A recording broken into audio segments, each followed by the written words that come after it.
Hello, Assalamualaikum semua. Resipi kita kali ini adalah puff pastry yang berlayer-layer dan sangat rangup. Okey, pertama sekali kita masukkan tepung.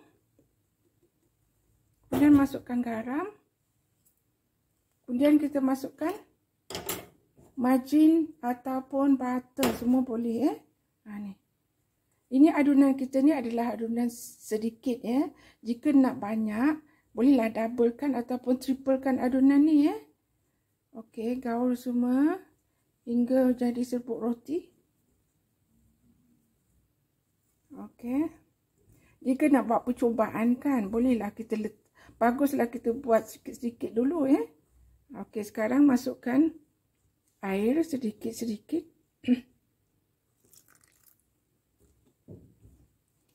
Sedikit-sedikit, lepas tu kacau. Bukan kacau, gaul. Masuk lagi air. Okey, masuk lagi sedikit. Sehingga kita dapat adunan ni boleh diuli Okey, seperti kita buat roti canai kan, adunan tu boleh diuli kan, begitulah. Lebih kurang.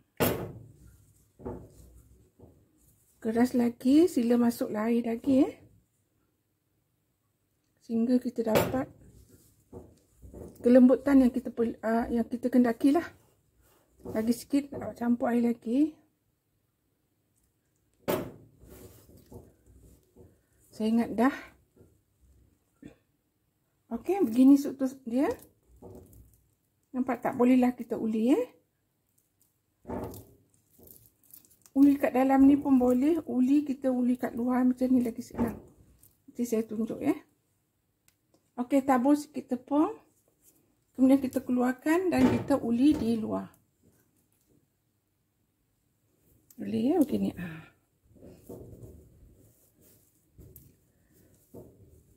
Sehingga dia kenyal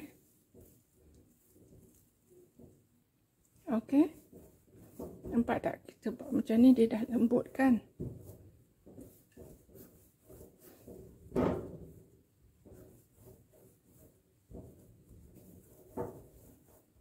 Dia dah lembut. Kemudian kita rehatkan 30 minit. Okey, selepas 30 minit, kita punya adunan pun dah lembut Kemudian kita akan rollkan. Rollkan memanjang gini.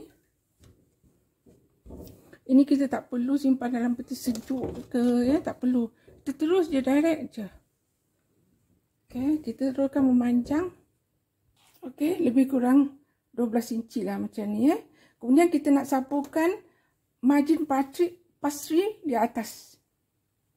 Okey, ni margin pastry kita dah tinggal sikit, tak apa. Kita sapukan je semua dekat atas ni hingga terkena semua bahagian Jangan nipis sangat, buat tebal sikit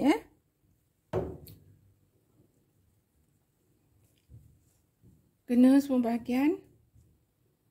Okey, dah terkena dah semua bahagian. Kemudian kita akan melipatnya. Kita buat lebih kurang 4 kali lipatan Okey, lipatan pertama. Lipat begini. Okey, kita temukan. Kemudian kita rollkan. Letak sedikit tepung. Kemudian rollkan, nipis balik macam tadi.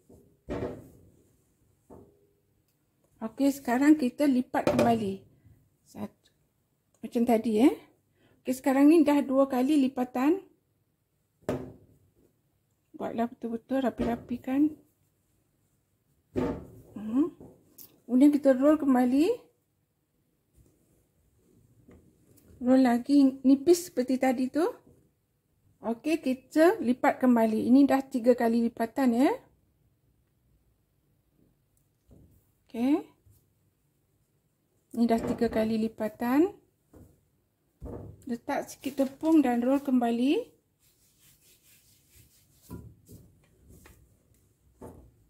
Okey, ini dah 4 kali lipatan.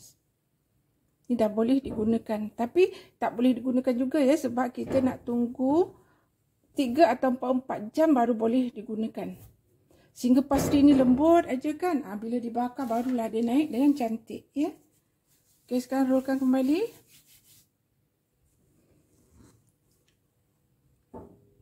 Okey, sekarang dah siap. Rollkan dulu. Okey dah. Dah okey dah. Nipis seperti tadi. Okey, kita dah siap dah. Kita potong dua, tengok dia punya struktur dia. Bismillahirrahmanirrahim. Nampak tak layer-layer dia? Kita akan nampak layer-layer tu ya di sini. Okey. So ini kita boleh simpan lebih kurang 3 ataupun 4 jam ya. Kalau nak simpan dia senang je, letak plastik macam ni. Kemudian kita letak je atas begini.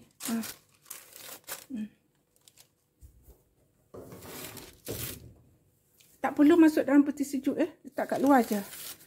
Kita nak kita punya adunan ni lembut. Bila lembut, kita bakar nanti senanglah dia naik-naik dengan cantik begitulah cara kaedahnya. Sekarang saya nak buat nak tunggu 4 jam. Sekarang pukul 8, pukul 11 baru saya bakar. Ya. Sekarang kita tutup dengan plastik begini dua-dua.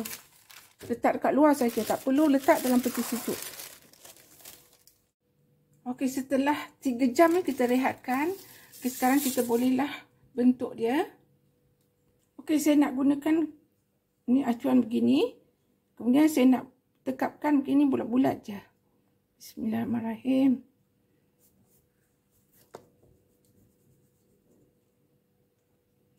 Saya dapat bentuk begini. Nampak tak? Cantik kan? Kemudian letaklah dalam loyang.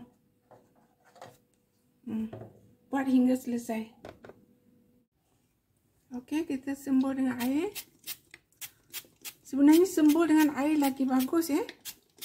Dia boleh nanti dengan cantik sekali dia punya layer-layer tu dia nampak Kalau dengan telur, dia macam tertutup dia punya layer-layer tu kan. Jadi saya selalu gunakan air saja untuk menjadikan pastry saya cantik dan nampak garing nanti selepas dibakar.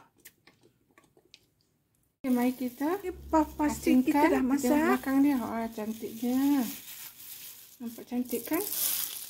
Okey, kita letakkan ke kita punya tempat. Cantik sangat berlayer-layer dan sangat rangup Bila kita tekan kat atas tu dia mesti rangup dan pecah Memang bagus sangat resepi ni Juga kita letakkan fresh cream di atas dan letak buah-buah dekat atas, ataupun kita boleh letak juga cheese cream macam tu kat atas tu dan letak buah-buah segar. Okey, so terima kasih kepada menonton. Selamat mencuba ya. Jangan lupa like, comment, subscribe dan share. Sampai jumpa lagi. Bye.